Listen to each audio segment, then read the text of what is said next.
But it's been hundreds of years.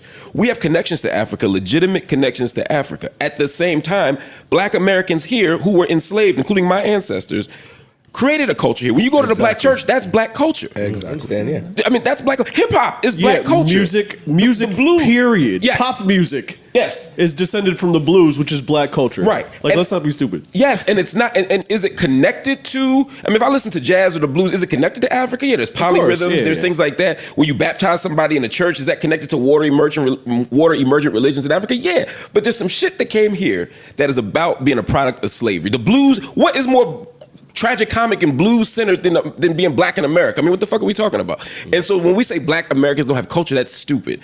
Welcome back to the channel where headlines don't just get reported, they get ripped apart. We don't just deliver news, we question it, challenge it, and dive deep beneath the surface with an unfiltered voice that says what others won't. From the messy drama of Hollywood to the unspoken truths in hip-hop, if it's real, raw, or controversial, we're talking about it. No fluff, no censorship, just facts, perspective, and a whole lot of truth. Tap subscribe, because the next episode might just flip your whole perspective. The fact that Joy Taylor and many familiar faces were let go from Fox Sports 1 really got me thinking not just about staffing, but about the broader shakeup happening in American sports media. Shows like The Herd and First Things First survived, while the rest silenced without much notice. This isn't just about layoffs, it's a wake-up call for content creators like myself. If you're not seen as core, then no matter how talented you are, you're easily replaceable. What do you think is this wave of cuts a result of content that wasn't engaging enough? Or has the entire game changed? Joy Taylor, along with Keyshawn Johnson, along with Emmanuel Ocho, along with a few people. It was 3 shows, so all of 3 shows, 5 people. Oh, 3 shows, but 5 people. Oh, 3 shows with 5 people. Like you said, Emmanuel Ocho, Joy Taylor, LaShawn McCoy, Chase Daniel, and Craig Carter. Yeah. Shady was good. Yeah, all of them, fired out. A lot of them tweeted about it, because we got fired that day off, that kind of thing. But and also Joy had multiple shows on the network. All of those are gone. It's an interesting time at FS1.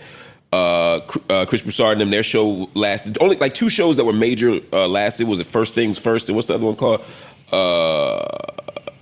I can't think of the other one. The Herd. The Herd and First Things First were the 2 that survived. Yeah. No surprise with either of those. Those are like the flagship shows. But FS1 is doing a major overhaul. They're going to be looking for new talent. I heard they're thinking about Max Kellerman, Tony Reale. Yeah. Okay. And they should consider some off the beaten paths people. Maybe people who do other podcasts who've shown a diversity of issues that they can talk about. Maybe some black podcasters, That's true. Anyone from Philly, maybe? Maybe Philadelphia, yeah. I mean, authors. Definitely authors. Journalists. You need a journalist in the mix. You gotta have a, you know what I'm saying? True. So FS1, if they writing, if they got the check. Yeah, for sure. Call Flip. Yeah. $7K. Not for me. Not for Flip. $7K. I was talking about Mark. I'm 4K. I was getting that. I was getting 10 to 15 piece for them little joints. Watch your fucking mouth. You talking to me? We talking about 60 seconds, nigga. But then you stop. I did stop, because you try to make fun of it. You use your big, huge platform to poke fun of me taking the brown paper bag. And then they wrote under my comments for about 3 weeks. Then I got mad and pissed off at you, and then we had an argument up here that we had to take out. Remember, Mel? Yes, I do. Has your money grown since then, or has it decreased? It has. Got him. And you never have to slap a salmon sandwich again. That was the video. That was the fucking video. You remember too, Paul. Oh, God. Right? Well, I mean, you never came back and said, hey, Joe, you was right about that, man. No, nobody want to give nigga. Listen, that's a problem in our community. I don't want to just give a nigga credit, even if he was right. Is that the Caribbean? Which community? Black community. Okay. I don't separate communities like you've been doing. I don't pander like you've been. Nigga, they calling you out on it. They can't call me. No, there's only one person calling you out. I'm black. I'm playing. No. The community, the FBA and the ADOS has accepted you. Yo, Joe. I'm like, oh, here we go. Yeah, but niggas was tight. I got texts about you this week about that black culture shit when I wasn't here. Oh, yeah. Black journalists was texting me like, what the fuck is they talking about? I got, what the fuck you got got text about me? Yes. Which one though? Which time? The one that we just did? The one, where we were talking about, you were kind of on the right side of that issue. Where you were talking about black culture being kind of denigrated, and somebody saying, well, we don't really have a black culture because of slavery and all of that shit. Somebody said up here? Yeah, I think we were naysaying that. Oh, Ish said that. Ish said that. And you two kind of were like, well, we've been here long enough to have a culture. Word. What'd you say? Yeah, my word is not Ish's word. No, I'm just saying that conversation was getting hit. Not you in that conversation. That conversation was getting hit. That community. And I was like, damn, I wish I was here for that conversation because that was starting to sound crazy. And a lot of people do wish that you were here. I wish that you were here for that conversation. Well, as the sole Caribbean man up here, it becomes difficult. You know what I mean? Well, you sit next to a Caribbean woman, though. He's a Caribbean man. They kicked out. They kicked out the group. They kicked out. You can't kick people out. They can't. Yo. They can't.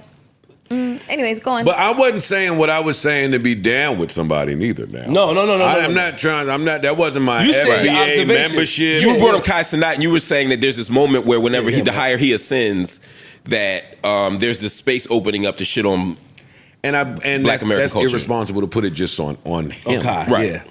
I see it a lot, is what I was saying. I don't want to call out a bunch of names, but I see it a lot. That's all. And I agree with you. I disagreed with this idea that there is no Black American culture because of slavery. Yeah, I disagree. Yeah, It's just not true. That's stupid. And I You was can hoping see it and feel it everywhere. it's everywhere, and it's this idea like we didn't come here from Africa last year. There's two things that can be true at the same time, right? We were disconnected from our culture. We were disconnected through slavery. We don't know our origins. We don't know our particular country. Some people can go back to the country they were from. Some people don't. But it's been hundreds of years. We have connections to Africa, legitimate connections to Africa. At the same time, Black Americans here who were enslaved, including my ancestors, created a culture here. When you go to the Black church, that's Black culture. Exactly. Yeah. I mean, that's Black. Hip hop is Black culture. Music, The blues. period. Yes. Pop music. Yes. Is descended from the blues, which is Black culture. Right. Like, And- let's not be stupid. Yes, and it's not. And is it connected to? I mean, if I listen to jazz or the blues, is it connected to Africa? Yeah, there's polyrhythms. yeah, There's yeah. things like that. When you baptize somebody in a church, is that connected to water emergent religions in Africa? Yeah, but there's some shit that came here that is about being a product of slavery. The blues. What is more tragic comic and blues centered than being Black in America? I mean, what the fuck are we talking about? And so when we say Black Americans don't have culture, that's stupid. And it disrespects the tradition that Black people built. The foods we eat, collard greens, fucking plant. Oxtail. Chitlins. Yeah, exactly. I mean, yeah. But Mark, Food, dance, I've had this everything. conversation, Some people- and when with things as simple Art. as explaining to the Dominican barber why a Black baldy may be different to cut than a Dominican baldy. Yes. Like, that's how these conversations come up in small doses where you realize you're talking to people that just, Yeah. Right. they don't know. Don't get it. They They don't know. don't understand. Exactly. Well, the reason why some of the people, like ADOS, some of the people do, they don't, even though they acknowledge that there's a connection with Africa, they don't care. They have on record saying, I really don't care. We care about, it's been hundreds of years that my ancestors has been on 7 generations, 6 generations, and then there's other people that believe that you should acknowledge that Africa is a part of your lineage. And so that's You where can acknowledge it, That's but- where the disconnect come from. I think there's space for both of those conversations. I think when we talk about reparations, when we talk about a justice claim, we have to realize that Black Americans here have a unique experience and a unique justice claim because this country was built on our exploited labor through the project of slavery. We got to be honest about that. And as somebody who's 3 generations from slavery, my great grandparents were slaves, right? So I see very. I mean, we just talked about my dad and his name. 2 generations before was Lodrick Merriweather, the white man who wouldn't give him names. That's what I'm saying. Yeah, like that shit's American. Nigga, my fucking great them niggas' names was Moses Budden and London Budden. It's just ancient names. Right, Moses is an ancient ass name. Yeah. And he was a junior. That's what I'm saying. Like, Black Americans have a culture. We have a life that is not connected. We don't have to go and find our origin story in Africa or do those bullshit DNA tests to know who we are. At the same time, I happen to also identify as a Pan-Africanist. I feel like Black people here are connected to Black people everywhere, and that we have to think about ourselves in a global context. I'm an internationalist. I think both things can be true at the same time. I am connected to Black people and African people everywhere, but I don't need them to be able to say I have a culture. That's it. That's it. That's where I stand. Yep. Yeah, That's where I stand. Yeah, that's me. Got it. Yeah.